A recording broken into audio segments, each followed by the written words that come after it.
Pour bien comprendre ce message métaphorique, je vous conseille vivement de lire le texte affiché sur cette vidéo.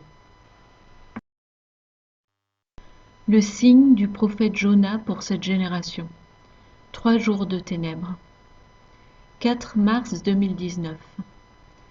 Parole prophétique de Yahushua via Only a Grain of Sand, traduite et lue par Justine. Jonas, chapitre 1, verset 4. La parole de l'Éternel fut adressée à Jonas, fils d'Amittai, en ces mots. Lève-toi, va à Ninive, la grande ville, et crie contre elle, car sa méchanceté est montée jusqu'à moi. Et Jonas se leva pour s'enfuir à Tarsis, loin de la face de l'Éternel. Il descendit à Jaffo, et il trouva un navire qui allait à Tarsis. Il paya le prix du transport, et s'embarqua pour aller avec les passagers à Tarsis, loin de la face de l'Éternel. Mais l'Éternel fit souffler sur la mer un vent impétueux, et il s'éleva sur la mer une grande tempête. Le navire menaçait de faire naufrage. Le Seigneur a commencé. Les mariniers, les politiciens, les sénateurs, les gouverneurs, les banquiers, les dirigeants de société, les médias institutionnels eurent peur et ils implorèrent leur Dieu, Satan. Et ils jetèrent à la mer les marchandises. Effondrement économique. Qui était dans le navire? Le gouvernement des États-Unis, afin de le rendre plus léger. Jonas, l'Église, descendit au fond du navire, se coucha et s'endormit profondément. Comment se fait-il que l'Église en Amérique est endormie? Comment se fait-il que les gens d'Amérique dorment?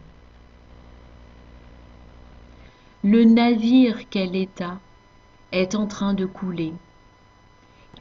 Et les marins ont tiré au sort pour savoir qui serait jeté par-dessus bord. Dans le ventre du navire, Jonas est endormi, oublieux de la faillite du navire d'État. L'Amérique, chavirant dans une mer de mal, en cours de naufrage dans une mer de sang de 60 millions d'avortements de mes tout-petits, dans une tempête aux proportions titanesques, Jonas sommeille comme un homme ivre. Il a fui le Seigneur Dieu, il a fui la volonté de Dieu. Il a fui ce que le Seigneur Dieu lui avait demandé.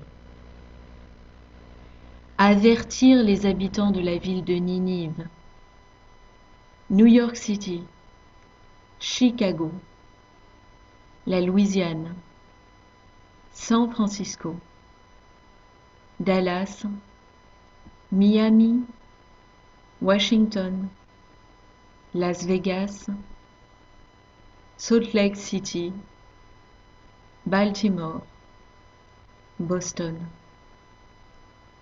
pour qu'ils se repentent. Jonas, l'Église, pense-t-elle pouvoir se cacher de Dieu et fuir son devoir envers la vérité et les 10 commandements? Le sort est tombé sur Jonas, les chrétiens. Jetés par-dessus bord dans le ventre de la bête, 3 jours de ténèbres, 3 ans de tribulation avant qu'il ne soit délivré du système de la bête de l'Antéchrist.